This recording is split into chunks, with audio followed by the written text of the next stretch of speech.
Hello hello, j'espère que vous allez bien, on se retrouve pour une nouvelle vidéo. Alors, aujourd'hui, on va ça va être une vidéo un petit peu blabla. Et on va commencer à préparer des petits éléments pour le tuto 3 et 4 des tutos de Noël, voilà. Parce que vous avez remarqué que j'avais commencé le tuto 1, le tuto 2 et que là, il n'y a pas eu de vidéo depuis à peu près au moins une semaine. Voilà, que ce week-end, je n'en ai pas fait. Mais il y avait une bonne raison à ça, c'est que j'ai une vie très mouvementée en ce moment et que là, on est high level, quoi. Mais vraiment, niveau emmerde, tout va bien. Donc, bon. Donc, du coup, j'ai pas eu le temps, j'ai eu vraiment besoin de me reposer ce week-end. J'étais pas bien du tout. Et je vais vous expliquer le comment du pourquoi, sans rentrer non plus dans tous les détails, mais voilà. Donc, avant que je vous explique tout ça, je vais quand même vous montrer ce qu'il faut préparer pour le tuto 3 et 4, parce que là, on va avoir besoin de quantité. Donc, il va vous falloir un rouleau. Alors, soit vous prenez des rouleaux de PQ, soit vous prenez des rouleaux de sopalin vide. Voilà, moi, ça, c'est les rouleaux que ma kiné m'a gentiment donné. Et on va découper des lamelles, en fait, dedans. Donc, je vais vous basculer. Hop, tac. Voilà. Donc, je vais un petit peu écraser. Voilà. Parce qu'il y a un petit peu de taf de préparation. Et on va couper des lamelles de 1 cm. Voilà, donc là, je vais faire des repères comme ça de 1 cm. Je vais peut-être même m'aider du plioir, ce sera un peu plus facile. Voilà.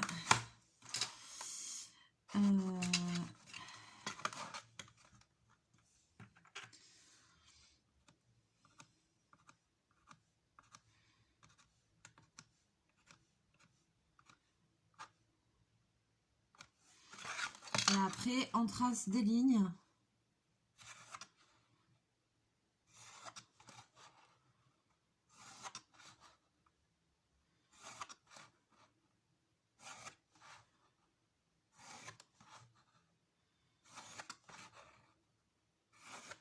Vous voyez, comme ça. Et ensuite, on vient tout simplement couper nos lamelles de 1 cm.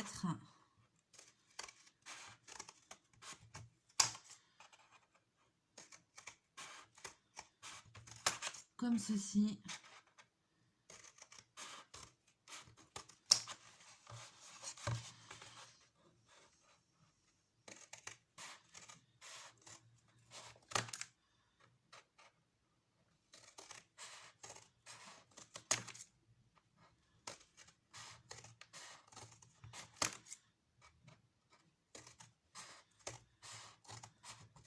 Voyez, j'ai encore fait des traits.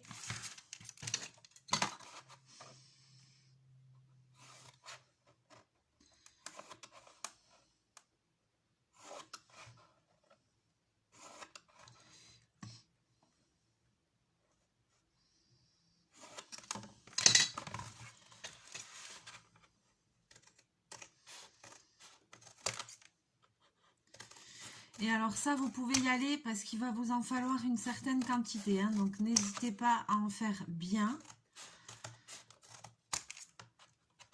Ce sera la première étape de préparation pour le prochain tuto. Une fois qu'on a ces petites bandelettes sur là où on a plié, on ouvre. Et ensuite, on va venir faire tourner, voilà, autour d'un crayon de ce que vous avez. Vous allez venir enrouler les bandelettes. Pour ça, je vous dis, ça prend un peu de temps. Voilà, ce sera votre première étape, c'est de faire des petits tourbillons comme ça et il va en falloir vraiment... Qu'est-ce que c'est? C'est le chat. Il va vraiment en falloir une certaine quantité, donc faites-vous une petite réserve d'avance. Et puis, comme ça, vous serez tranquille quoi, pour après faire le tuto. Voilà. Donc moi, je vais commencer à rouler celle-là. Voilà. Donc je vais reprendre. Maintenant, pour la partie de blabla. Je vais reprendre les tutos de Noël. Ça commence à aller mieux. La fin d'année est difficile. Je crois qu'on peut le dire. Je crois qu'on peut le dire. Ah, on atteint des sommets, hein. Donc, ben, moi, vous savez déjà, depuis quelque temps, j'ai un problème à ma main droite. Je suis droitière, qui est liée à mon métier, en fait. Donc, là, maintenant, ça y est, on va dire, j'ai encaissé le choc, parce que j'ai eu quand même plusieurs avis médicaux, et que, bon, ça va pas s'arranger. Donc, à un moment donné, voilà, quoi. Sauf que ben, ça remet toute ma vie en cause, ça remet ma carrière professionnelle en cause. Je suis artisan commerçant, je suis couturière, je suis à mon compte. Donc quand on vous dit que vous allez finir en maladie professionnelle si vous continuez comme ça, après 17 ans de commerce, c'est quand même très dur à encaisser parce que ça implique beaucoup de choses derrière et que voilà. C'est bien beau changer de métier, mais quand on est commerçant et qu'on a un fonds de commerce, ça se fait pas comme ça. C'est compliqué, il faut, voilà, faut prendre des décisions, il faut mettre son activité en vente. On a le droit à rien parce que le chômage et tout, j'ai pas le droit. Donc c'est très compliqué, puis ça remet toute sa vie en cause, quoi. Enfin, qu'on se le dise, moi, c'est la couture, c'est ma passion depuis que je suis enfant. J'ai jamais voulu faire autre chose que ça. Ça fait 17 ans que je suis à mon compte, j'ai fait 5 ans d'études, j'ai fait une très bonne école de stylisme à Lyon. Donc ça remet beaucoup de choses en compte et c'est quand même très dur à avaler. Donc déjà à la fin de l'année, j'avais déjà un peu ma dose, quoi. Un peu. Voilà. Déjà, il y avait tout ça à digérer, plus tous les soucis que ça engendre derrière. Bon. Ensuite, vous le savez, comme je suis un peu une acharnée du boulot, j'ai un autre travail qui me plaît beaucoup, que j'aime beaucoup. Et voilà, et maintenant, je travaille avec mon petit chef d'amour que vous avez déjà vu en vidéo avec moi, puisque on était ensemble à Rome. On s'est rejoint en Italie quand j'ai fait mon road trip, vu qu'il est italien. Et donc, maintenant, je travaille, je suis pizzaiola aussi. Voilà, donc mon patron et mon chef m'ont formé et donc voilà, à la pizzeria où je travaille, je suis un peu la personne multitâche. On n'est que tous les deux avec Danielé parce que notre patron n'est pas souvent là. Il est souvent en déplacement ou à l'étranger ou comme ça, voilà. Et en fait, avec chef, eh bien, on fait un peu tourner la boîte tous les deux, quoi. Et lui, il fait vraiment les pizzas, les achats, c'est lui le manager. Hein. Lui, il a un temps plein, moi j'ai un temps partiel. Mais je travaille quand même 5 soirs par semaine, hein, donc je fais quand même pas mal d'heures. Et puis après, moi, voilà, nos tâches, elles sont vraiment divisées. Mais c'est vrai que moi, je suis vraiment multitâche dans le sens où eh ben, je fais la caisse, je fais la salle, je reçois les commandes. Voilà, je donne au livreur. Si Daniel est débordé, je passe en cuisine, je fais les pizzas avec lui. Maintenant, c'est bon, je sais faire. On a une partie où on fait des crêpes, où on fait des galettes bretonnes. Ça, par contre, c'est que moi qui les fais en cuisine parce que Daniel, les galettes, c'est clairement pas son truc. Hein, c'est un Italien, donc lui, à part la pizza, voilà. Donc voilà, on a un équilibre tous les deux et on est bien dans notre boulot et on aime notre travail, on aime l'entreprise pour laquelle on travaille, on y est vraiment attaché et on a de la chance parce qu'on a un super patron qui, voilà, il est gentil et tout ça, il n'y a pas de souci, il a une compagne aussi en or et bah nous en fait c'est familial quoi, c'est familial. Là nous sommes en décembre. Aujourd'hui même commence la Saint-Nicolas et comme nous sommes proches de l'Espagne, Donc chez nous, on a énormément là d'Espagnols qui vont arriver. On a des animations, il y a un lâcher de lanterne en fin de semaine. On a des animations et tout. Donc c'est vraiment une période chargée où il y a beaucoup de monde. Sauf que l'histoire n'est pas terminée. Dans la nuit de jeudi à vendredi, voilà. Donc mercredi et jeudi soir, à Pizzeria, elle est fermée, c'est mes soirs de repos. Donc jeudi, je me couche, il devait être presque minuit. Oui, je me suis couchée à minuit parce que c'est vrai que j'ai un rythme, du coup, quand je travaille, je finis pas avant 23h30, le temps que je rentre et tout. Donc du coup, même quand je travaille pas, maintenant j'ai le rythme. C'est vrai que souvent, je me couche à minuit, quoi. Minuit, je me couche, j'avais du mal à dormir, truc machin. 3h30, le téléphone, il sonne. Mamma mia. Ah putain, et là, je vois le nom du patron qui s'affiche. Dans mon sommeil, c'est quoi ce bordel? Quelle heure? T'es en retard ou quoi? Et là, je me dis, putain, mais 3h40. Je dis, mais non, mais attends, il s'est trompé ou quoi? Et en plus, mon patron, il n'est pas là en ce moment, il n'était pas là. Il était dans les îles aux Canaries, alors rien à voir, quoi. Je le rappelle, je dis, mais tu m'as appelé? Je dis, mais tu m'as appelé, qu'est-ce qu'il y a? Et il dit, mais Linda, je rigole, mais c'est pas drôle. La pizzeria, elle est en feu. Ah, quoi? Oh, putain, non. Ah là, j'ai dit, attends. J'ai dit, laisse-moi 2 secondes émerger. Parce que moi, j'étais encore dans mon sommeil. Rendez-vous compte du choc. Oui. Bon, 10 minutes après, j'étais sur place. Hein, j'habite à côté. Pendant qu'il me parlait, j'ai mis le haut-parleur. J'étais en train de m'habiller, de chercher un leggings, une jupe, une culotte, un truc, un machin. J'étais complètement... Je sais même pas comment... Je me rappelle même pas du trajet entre la maison et la pizzeria, franchement. Je sais que j'ai roulé doucement parce que j'avais peur d'avoir un carton, mais il n'y avait personne dans les rues. C'était 4h du matin. Et là, j'arrive devant. Là. Putain, je me disais, mais non. Dans ma tête, je me disais, c'est pas possible, ça doit pas être si grave que ça, voilà. Mamma mia, quand je suis arrivée, en plus, il faisait froid, il pleuvait. Et dans ma tête, je me disais, ça se trouve, tu vas arriver, il va rien avoir, quoi. Ou ça doit pas être si grave que ça, ou j'arrivais pas à le croire. Putain, quand je suis arrivée, ah bah là j'ai cru là. Voilà, j'ai cru. Oh putain. Ah bah là, comment dire, c'était high level là. Oh putain. J'en rigole maintenant, mais c'est pas drôle, c'est nerveux. Hein. C'est nerveux. Et ben oui, je suis arrivée, il y avait la police nationale, il y avait au moins 20 flics, il y avait au moins 20 pompiers, parce que nous en plus, la pizzeria elle est au rez-de-chaussée d'un immeuble de 6 étages. Donc comment vous dire que en fait tout le bâtiment aurait pu prendre feu, ça aurait pu vraiment être grave. Au-dessus il n'y a que des logements, il y a beaucoup de personnes âgées. Enfin voilà, les gens ils auraient pu vraiment... voilà, ça aurait pu être très très grave quoi. Et là je vois les pompiers qui rentraient dedans, ils avaient découpé la porte et tout. Ah, oh, mon Dieu, je sors de la voiture, je pense que je devais être livide. Il me regardait comme ça, je lui dis, je lui dis, je suis employée là, je travaille là. Ah, bah enfin, quelqu'un, truc machin, nana. Ouais. Mais qu'est-ce qui s'est passé là? Qu'est-ce qui s'est passé? Oh putain. Donc voilà, en fait, qu'est-ce qui s'est passé? C'est qu'il y a un appareil électrique qui a eu un court-circuit et qui s'est enflammé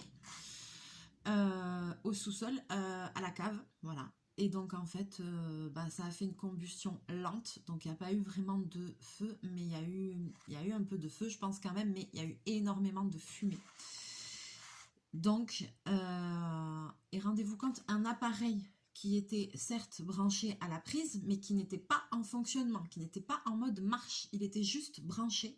Il est branché depuis un certain temps. Et comme branché, comme, je sais pas moi, comme si vous aviez la machine à laver, voilà, la machine à laver, elle est branchée, on la laisse tout le temps branchée. Le frigo, il est branché, on le laisse tout le temps branché. Enfin, il y a des appareils qu'on ne débranche pas, mais qui ne sont pas... Ou votre four, moi j'ai un petit four, il est branché, mais après je l'active si je l'allume. Et là, la même chose. Et le truc, il a pris feu tout seul. Putain. Le truc, il a pris feu tout seul. Non mais on a halluciné, quoi. Donc, résultat des courses, mon petit chef, ils n'arrivaient pas à l'avoir. Mon patron, il était à Tataouine-les-Oies. Donc, je me suis retrouvée toute seule à 4 heures du matin, franchement, dans un champ de ruines, Bagdad. J'étais au bout de ma vie. Les pompiers, oh, il faut que vous descendiez avec nous pour faire je sais pas quoi, là. Constatation. Constater quoi? Je constate que c'est la merde. Je dis, je constate que c'est la merde.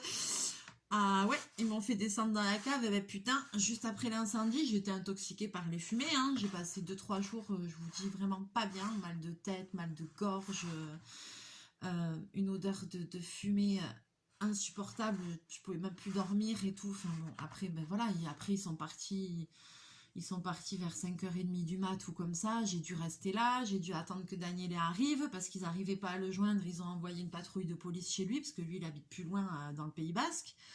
Donc ils ont envoyé une patrouille de police chez lui pour le réveiller, le temps qu'il arrive, et après ben, mon patron à distance pour commencer à faire les démarches et trucs machin.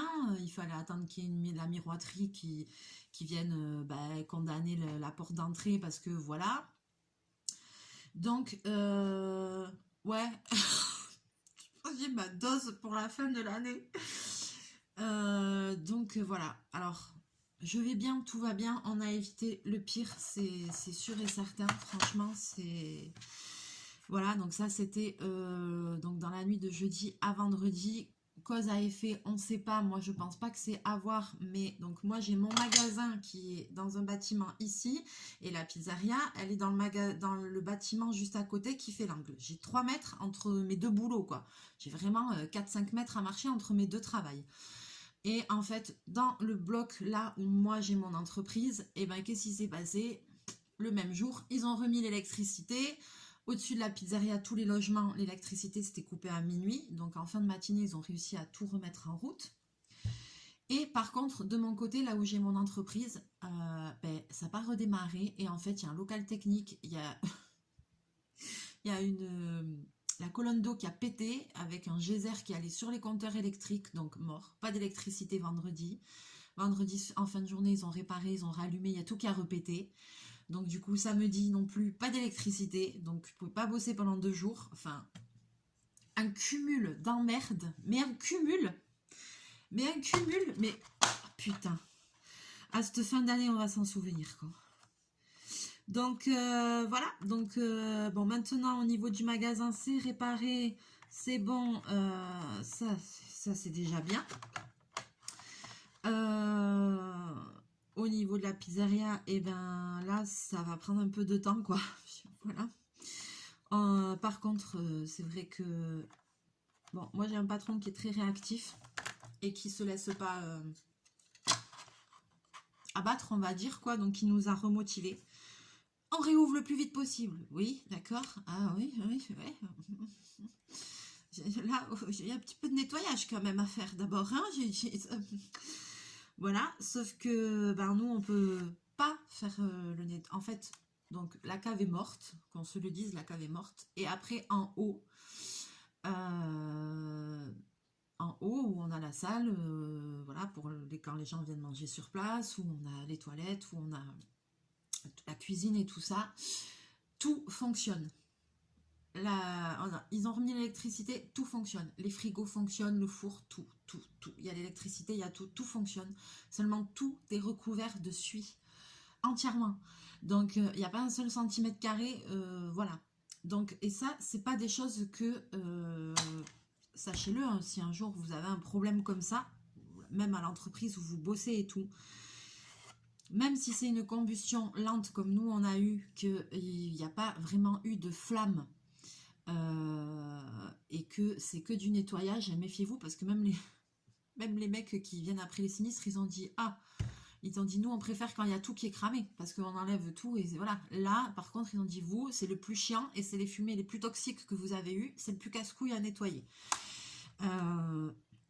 Donc ça sert à rien qu'on touche quoi que ce soit. Ils nous ont dit qu'on avait très bien fait, on n'a rien touché. La seule chose qu'on a fait, c'est vider les frigos, les trucs, les machins avec Danielé, parce que comme tout a été coupé pendant X temps, et ben après de suite tout ça moisit. Moi j'avais rentré la commande de glace, parce qu'on vend des gros pots de glace Ben & Jerry's, vous devez connaître ça commerce, j'avais rentré tout, la Netflix, la Sunlover, la Pécane, la Douf vegan, la White, la truc, la machin.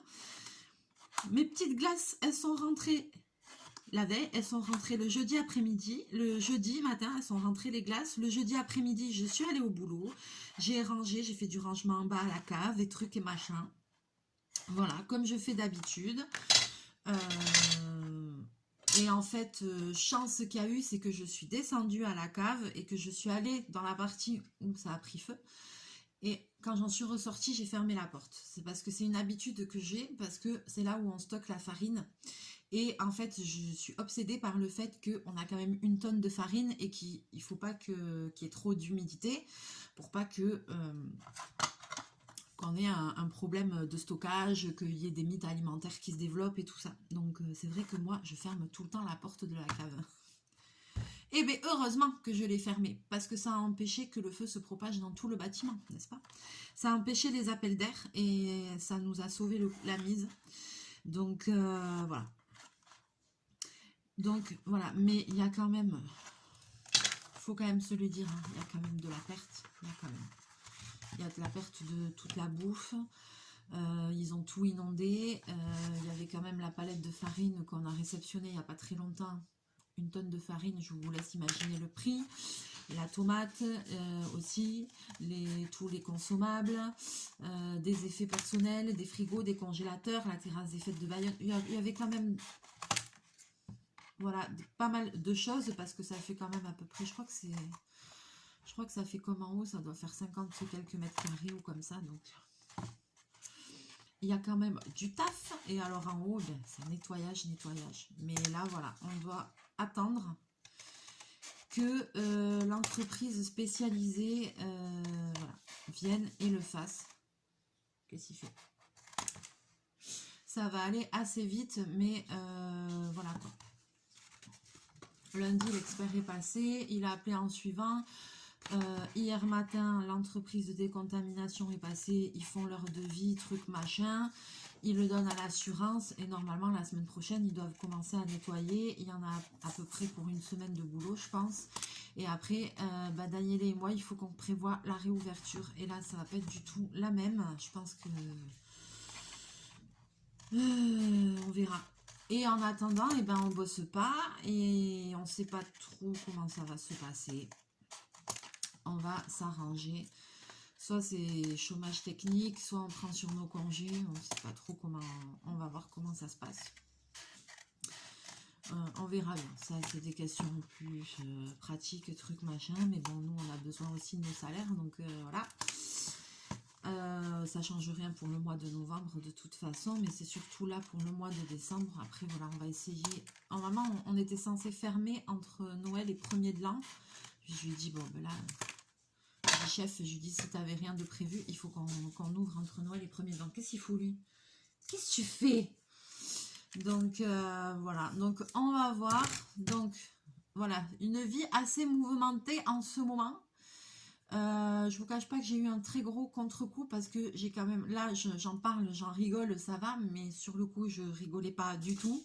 J'ai eu un gros coup de stress et j'ai passé quand même presque 2 nuits sans dormir parce que même le lendemain j'arrivais pas à dormir. Même là encore cette nuit, maintenant, alors le cerveau c'est un truc de malade. Parce que là je me sens mieux, ça va, mais le cerveau c'est un truc de fou parce que maintenant toutes les nuits je me réveille à 3h30. Et ça pour le moment ça fait déjà plusieurs jours mais ça passe pas, comme si j'allais recevoir en fait l'appel quoi, pour me dire il y a un problème. Et du coup là cette nuit 3h30 j'étais réveillée, je suis oh, super, voilà, je continue les petits tourbillons hein. Donc voilà quoi, mais bon ça va aller, on va remonter. J'ai envie de te dire, de toute façon vu où on est on peut que remonter. C'est du high level. Non mais 2023, mais vivement que ça s'arrête, hein. C'est un truc de ouf. Hein. Ah là, moi c'est bon, j'ai ma dose. Là, il faut qu'on change d'année, il faut qu'on avance, qu'il y ait des choses positives, des nouveaux projets, parce qu'alors là, franchement, non, c'est bon. Stop. Donc voilà, c'était juste pour vous raconter tout ça, voilà. Mais tout va bien, tout est sous contrôle, on va repartir, on va se remotiver, on est boosté à bloc, on a envie de réouvrir, ça c'est clair et net. Donc dès qu'on va pouvoir, ça va être fait. Et puis voilà, c'est des accidents bêtes qui arrivent. Voilà. Apparemment en plus, il y a plusieurs commerces qui ont eu le même problème. Donc c'est des choses qui arrivent et qui sont indépendantes de notre volonté. Voilà, alors après ça fait chier parce qu'il faut tout recommencer, il faut tout... Enfin, voilà quoi, c'est sûr, c'est quand même pas évident, mais bon. Voilà, hein. Allez, ben c'est reparti quoi.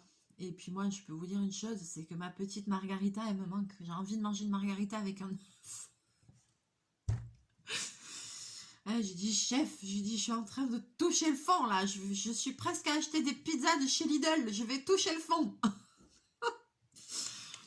Il m'a dit, oh là là, non, fais pas ça. J'ai dit, il faut qu'on réouvre vite. Hein. J'ai dit, moi, je veux ma margarita avec mon œuf dessus. J'ai dit, là, on va toucher le fond, chef. Voilà. Mais bon, c'est comme ça, c'est la vie. Bon, hein, c'est que du matériel, on n'est pas... Il n'y a pas eu de blessés, il n'y a pas eu de... C'est tout ce qu'il faut, c'est surtout ça, parce qu'alors en plus, c'est pour ça que... Vous voyez, quand je vois maintenant, souvent ils font ça, des commerces comme ça, de bouche et tout, où il y a des fours, des trucs, des machins. Bon, après, c'est pas le four ni un qui a pris feu, mais avec des habitations au-dessus. Moi, ça me... Des caves, des trucs, des machins. Voilà quoi. Heureusement que ça n'a pas été plus loin que ça. Moralité de l'histoire, il faut toujours fermer les portes. Comme quoi. Comme quoi. Vaut mieux en rire qu'en pleurer, quoi. Franchement. Non, mais là, c'était un...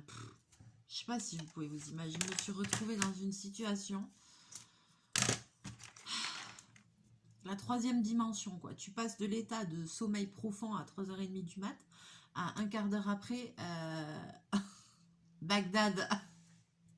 Putain, quand je suis descendue, oh, putain, j'avais l'impression d'être dans une ville bombardée, quoi. Dans un truc qui a subi un bombardement, quoi. Ah, ah ouais, j'y vais, ouais, là, là, là. J'ai dit, comment je vais dire ça au patron?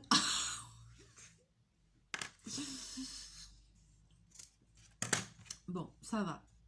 Ça va, il a pas pété une durite, au contraire, il nous rebooste. Au contraire, il nous...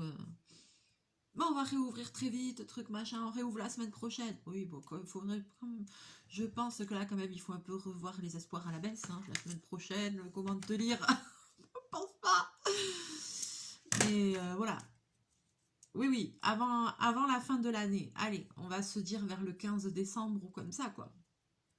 Mais bon, voilà, c'est vrai qu'il y a eu quand même un petit coup de... Il y a eu le choc et puis le stress. En plus, vous vous rendez compte quand vous êtes tout seul comme ça et que c'est pas votre entreprise, c'est là où vous travaillez, mais c'est pas votre entreprise et que vous vous retrouvez... ça fait un effet que c'est inimaginable, quoi. Ça fait c'est inimaginable. Puis en plus, moi, je suis rentrée dedans juste après. Là, oh là là. Voilà, mais c'était bombardé. On aurait dit que qu'il y avait eu un bombardement là-dedans. Putain, ma petite pizzeria d'amour où j'aime bien aller travailler. Ah putain, alors là tu peux, à 4h30 du matin, là tu vois tout en noir, tu peux voir que du noir, tu te dis mais c'est pas possible, c'est fini quoi, on va jamais réouvrir. Tu te dis, t'as une impression de destruction là. Tu te dis c'est mort, on est foutu. Mais non, on a fait le bilan. Non, c'est pas mort. C'est un petit peu abîmé. Mais ça...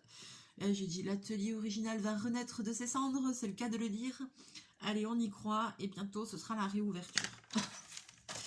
Bon, j'ai préparé plein de bidules. Vous avez vu? Donc, il faut en faire bien. Là, je vais vous montrer ce que j'ai préparé, mais il n'y en a vraiment pas assez. Hein. Voilà, vous voyez, ça... allez-y, ça, il faut faire au moins 5 ou 6 fois cette quantité, hein, parce que en plus, on va se servir de ces choses, de ces petits tourbillons pour faire au moins 2 tutos différents. Donc, du coup, vous allez vraiment avoir besoin d'une certaine quantité, j'insiste bien, hein, c'est pas la peine d'en faire 4 ou 5 parce que ça suffira pas, hein. Faites-en une cinquantaine plutôt que 5, quoi, vous voyez ce que je veux dire? Voilà, et après, vous allez voir, on va faire des super trucs avec.